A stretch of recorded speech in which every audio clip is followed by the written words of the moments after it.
Hi guys, it's good to see you again today. So, continuing with our relocation diary, like I said in the previous video that I will be giving you some advantages and disadvantages of relocating.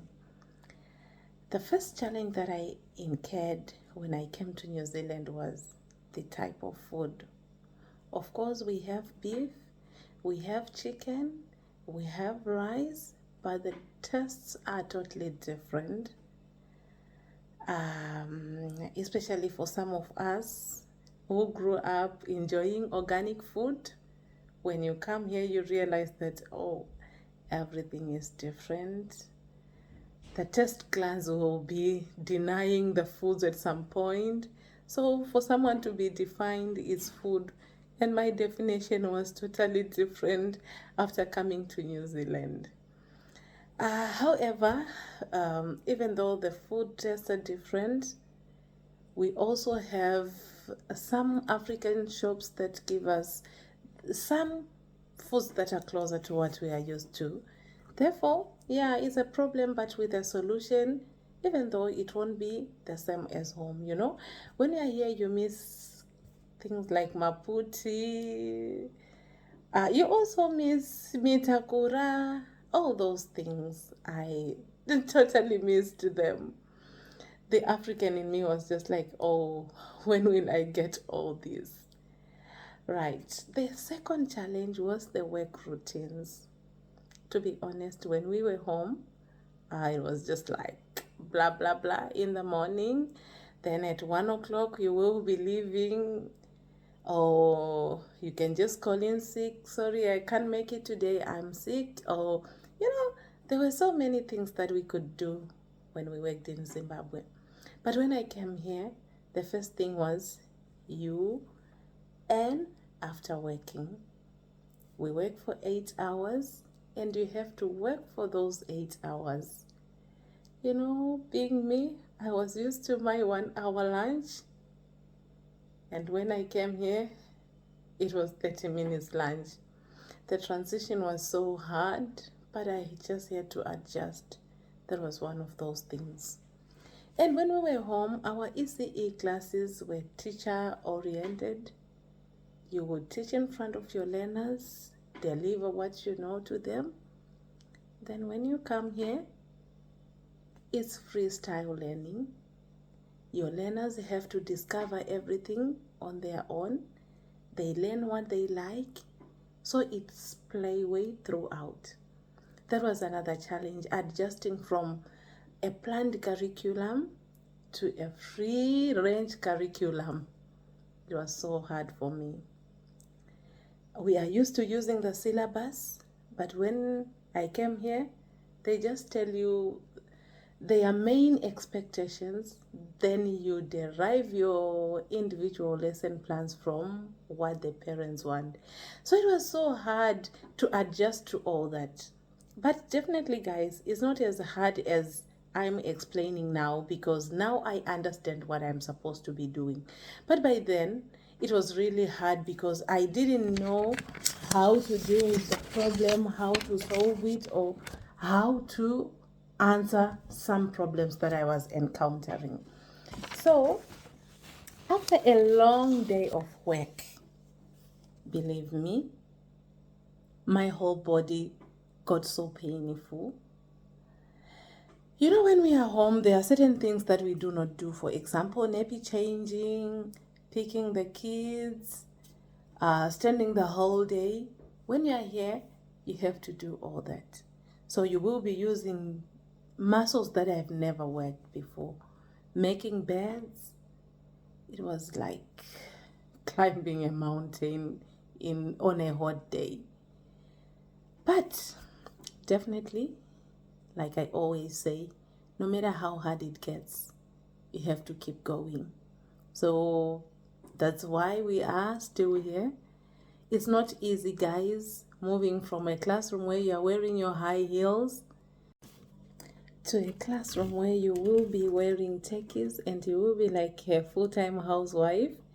That is how I was feeling. I felt like I had gone down, but at the end of the day, I was telling myself, Of course, it's just about dressing, not about the money. Because like I said in the previous video, what I'm getting here, I've never got paid like that when I've worked for 17 years back home. So that is how I was feeling. It was depressing, but at the same time fulfilling. That's why I say they are not real challenges, they are issues. Okay, so moving to New Zealand also taught me to be techie. When I say to be techie, it means I use the computer every day. It's one of those things that I knew how to use when I was home because, like I always tell you, I'm an online English teacher. But when I came here, the expectation was higher than what I knew. Obviously, it was a challenge for me, planning using the laptop or computer, researching using the computer, everything that you have to do, studying all the courses that you are given at work using the computer. You have to have a password every day. You go to the bank, you need your email address, you open your bank account online. You know, back home I was used to going to my FBC bank teller and I tell him, guy, I need to open an account. He tells you, okay, bring your passport size photo. That's what I was used to. So all those changes, they are good, but for them coming at the same time, like the first 3 days that you are in a country, it's a real challenge. Believe me, you get frustrated. You try to open a bank account, you try to have a text number, you end up crying because you have failed. Believe me, I had to stay at home for 2 weeks because I didn't have a text number. Everything about my papers was so slow. Even though I had a job, I had to wait for all that. And that on its own was another challenge because I had left kids at home. Like I was telling you, my husband was taking care of everything. I also had to assist him. So being here, I was paralyzed. I couldn't do anything. And that was another challenge. So still on that one, leaving the family home traumatized me a lot. For the 17 years that I had stayed with my husband, coming to New Zealand was the first break that we had from each other. Of course, when I was home, I was working some 70 kilometers away, but I drove back home every day just to be with the family. And now I was 1,000,000 miles away. I cried that I can't even look at the photos that were captured on that day because my face was upside down the day that I arrived here in New Zealand. So guys, those are some of the things that you experience after moving. You are excited by the fact that you are leaving the poverty that you have been experiencing.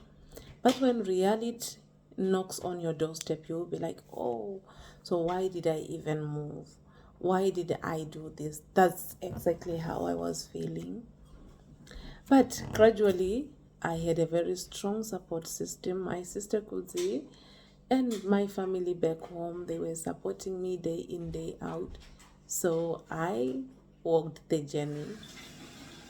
Okay, after a few days, we had to find a house to stay with the family, which was coming from Zimbabwe. Getting a house wasn't easy. It was January when many people were looking for houses. Honestly, for me, it took 2 months to get a 3-bedroom house. I got the house 3 days before my family arrived in March. It was so hard, not because I didn't have enough funds or anything, but because I had never had a reference here in New Zealand. It's very important to have a New Zealand reference. So when they talk of the reference, they are talking about someone who you stayed with, who can refer you. Of course, I had Kuzi's reference, but it was like we are people from the same country, so they could see that easily. So when the pressure of a house search dropped, as many people got the houses around March, that's when I got a house from January. Therefore, it's easy for others, but for others it's not easy. Then let's move to the most difficult one. At home, I was used to having a commuter or minibus picking me from my doorstep. I know, you know what I mean. The combi driver will be like, "Pee, sister, are you going to town?"